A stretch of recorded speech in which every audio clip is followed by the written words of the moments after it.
Pues una forma en la que los filósofos se refieren a esta época en la vida es la era del consumismo. Y eso lo has escuchado hablar seguramente durante mucho tiempo. Y empecé a pensar que también en términos como de lo que hemos estado hablando acerca de la sexualidad, también hay todo un consumismo en cuestión de la sexualidad. El consumismo sexual es pensar que la prostitución es un negocio, ¿no? Un negocio tan redituable que hay toda una mafia detrás de todo el manejo. Es muy distinto, ya lo hemos hablado en los videos acerca de la prostituta que lo hace por elección, que también las hay, y que se maneja a sí misma, versus la prostituta que trabaja para alguien más por necesidad o porque está simplemente ahí secuestrada, que está ahí porque no quiere estar, ¿no? Porque no tiene otra opción. El negocio de la pornografía también es otra de las expresiones de este consumismo sexual. Y uno podría pensar que es algo muy nuevo, pero en realidad es que siempre ha estado. Más bien, eh, hablando un poco de la historia de la sexualidad, y vamos a retomarla en otros videos, hemos hablado de que, también la hemos hablado en otros videos, y vamos a seguir hablando de ella, es que la historia de la sexualidad, cuando empieza a hacerse algo oculto, cuando empieza a hacerse como algo prohibido, cuando empieza a hablar de la sexualidad y a desvincularse de la familia, o a hablar de la sexualidad solo en términos como de procreación, que es uno de los rezagos de la iglesia, ¿no? Del poder sobre la iglesia. Cuando se empieza a mover todo esto, empieza a haber toda una liberación sexual y empieza el término de lo morbo, ¿no? De lo que antes era un secreto y que solamente se podía decir a través de la confesión, el secreto de confesión. Ahora se podía preguntar abiertamente. Y aunque todavía, por supuesto, que hay edades y hay gremios y hay ámbitos y hay lugares donde hay muchos comportamientos y muchas acciones que pueden considerarse como anormales o prohibidos o que no son adecuados para ciertos lugares, en realidad esto es algo, pues el sexo y la relación con el sexo es algo bastante nuevo. En otras épocas el sexo era visto como algo mucho más orgánico, como algo mucho más natural. Pero bueno, en esta sociedad en la que vivimos ahora desde hace bastantes años y en la que nos estamos instado en esa transmutación, cada sociedad, podemos pensar, y cada época de la historia le ha dado un lugar distinto a la prostitución y a la sexualidad, ¿no? Los griegos ya habíamos visto que lo veían como algo bien, como algo normal, como algo aceptado. La sexualidad incluso daba estatus, ¿no?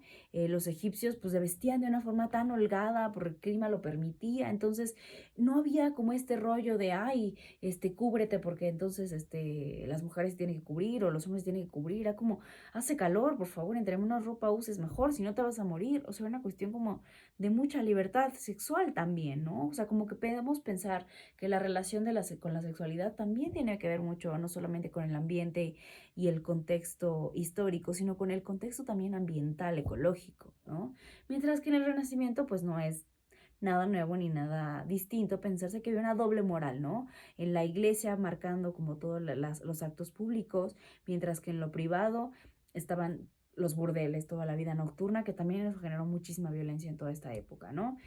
Pero hoy en día algo que me parece importante remarcar es lo que yo llamo el hedonismo sexual. Y así como suena, es como todos estos cambios sociales que también han movido eh, la forma en la que nos relacionamos y de aceptar las cosas, ¿no? Como el aborto, como las preferencias sexuales, eh, pero sobre todo en las cosas como mucho más intangibles, como las fotos que subimos hoy en día en línea, como las frases, como los chistes, sobre todo las canciones. Todo el tiempo estamos expuestos a mensajes, a relaciones, a cuestiones donde la sexualidad es lo que apremia. Y no solo es lo que apremia, sino es lo más importante, donde más allá del vínculo, más allá de una cuestión emocional. El sexo, dicen comúnmente, el sexo vende y eso es lo que espera ver la gente, eso es lo que la gente consume, eso es lo que la gente ve. Es difícil, por más que se intente, pensar en un cuerpo y desexualizarlo. Y eso no tiene que ver con la persona. Es decir, muchas personas podrían pensar que esto es un atuendo muy sexual y muy revelador. ¿Por qué? Porque enseño mis piernas. Y eso no tiene que ver conmigo, con que yo te las esté enseñando, sino con que tú eres el que las está viendo y le encuentra una connotación sexual. O no. Eh, es decir, he visto personas que ante una foto de una muñeca, que ante fotos de los pies se excitan. Es decir, no tiene, lo sexual no está en el mensaje, sino en a dónde está llegando ese mensaje. Y también puede estar en el mensaje, tampoco lo niego, también puede estar ahí, ¿no?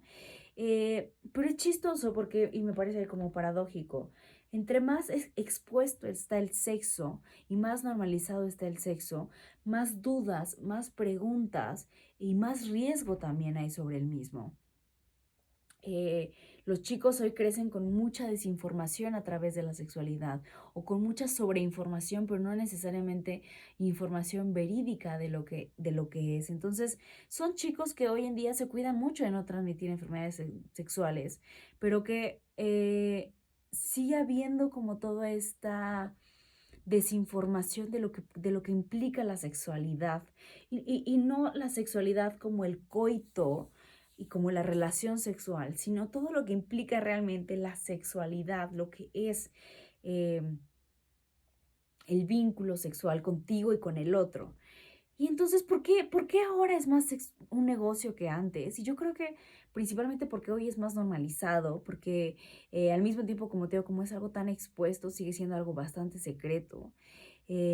Porque también la sexualidad hoy es vista como un signo de estatus, como un signo de entre más sexo tengas, es que eres más exitoso, es que eres más guapo, es que eres más deseado, es que eres más deseable, como un signo de salud, ¿no? Hoy en todo el tiempo hablamos del sexo como algo tan normal que en términos de si no tienes sexo, entonces no eres sano.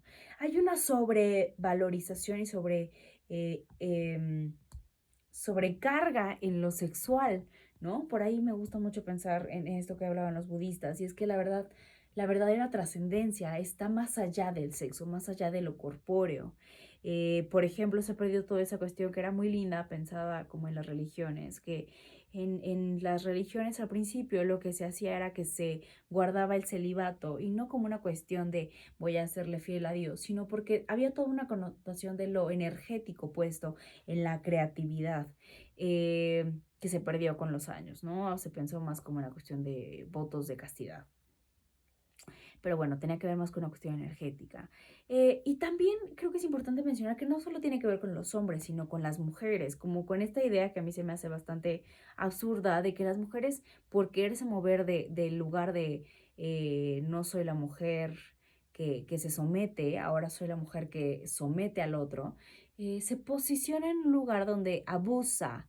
Y lo hemos hablado en otros videos donde está la diferencia entre la libertad y el libertinaje, que no solamente la mujer, sino en general todo este ambiente social de lo que se llama la adolescentización, que ya lo hemos visto en otro video. Te invito a ver el video de la adolescentización, donde está esta sobrecarga sobre lo sexual, sobre lo vital como lo maníaco, sobre lo vital como lo joven, sobre lo vital como el cuerpo, sobre lo vital, sobre lo que tiene que ser y cómo tiene que lucir un cuerpo, sobre lo que es normal y no es normal. Entonces se vuelve de todos modos el poder sobre el cuerpo y el poder eh, sobre lo que es correcto e incorrecto, ¿no? Es decir, si yo ahora parecía como que la regla o la premisa es si yo no soy una mujer hipersexualizada, entonces ya no soy una mujer, ¿no? O sea, si no soy un hombre que todo el tiempo está pensando en sexo, entonces tampoco soy un hombre. No soy una persona que ejerza en todo su esplendor la sexualidad, entonces soy un amargado, soy un apagado, soy un anticuado, ¿no? Si yo tengo una concepción distinta, más íntima de lo que es la sexualidad, entonces ya no estoy de moda. Y podemos pensarlo en varios fenómenos a través de la música, a través de los videos, a través de la ropa, a través de las fotos, a través de las revistas, a través de los juguetes sexuales, a través de las películas, a través de la literatura, a través de las obras, a través de la televisión, a través de los blogs, hay todos eh, donde puedes acceder al sexo sin necesidad incluso de un otro. Toda esta idealización del cuerpo es a lo que me refiero con el consumismo sexual. Todo está puesto en lo corpóreo. Nadie se pregunta en la emoción, en lo espiritual, en todo lo que acompaña al cuerpo, lo que deviene del cuerpo. Hoy el sexo ya no es tanto un tabú, y te digo, es paradójico porque es secreto, pero no es secreto, ¿no? Hoy la idea es entre más sexo tenga mejor. eh, em, y creo que esto fomenta como la idea de que el sexo se puede comprar y que es tan libre y que como es un derecho acceder al sexo, entonces ahí es donde pienso, como digo, algo como que socialmente no está del todo bien, ¿no? Por ejemplo, muchos hombres piensan que gastan en una mujer al invertirle económicamente en las citas, con la fantasía o con el derecho, o con la idea de que pueden tener derecho sobre ella. Y ahí entra también el machismo, ¿no? En las compras te doy cosas en lo material, ¿no? Como en las relaciones que hemos hablado de los sugar babies o sugar daddies, donde también se hace este intercambio a través de la sexualidad, eh, de en esta otra idea y esta fantasía de que los hombres son los que van de compras y las mujeres no. Que bueno, ya hemos visto y te comento esto como para que empieces a pensar como todo lo que hemos visto y todos los videos sobre el machismo, sobre la sexualidad, sobre la prostitución, sobre los tipos de relaciones, sobre separar como la fidelidad de la exclusividad, del amor, de la sexualidad, etcétera, ha ido construyendo para que tú puedas entender lo que hoy yo llamo el consumismo sexual. Y esto es solamente una idea, un planteamiento mucho más filosófico y mucho más abstracto, pero que se puede ver aplicado en un montón de cosas relacionales y un montón de cosas y de fenómenos que se dan hoy en día en la sociedad. Pero bueno, ideas.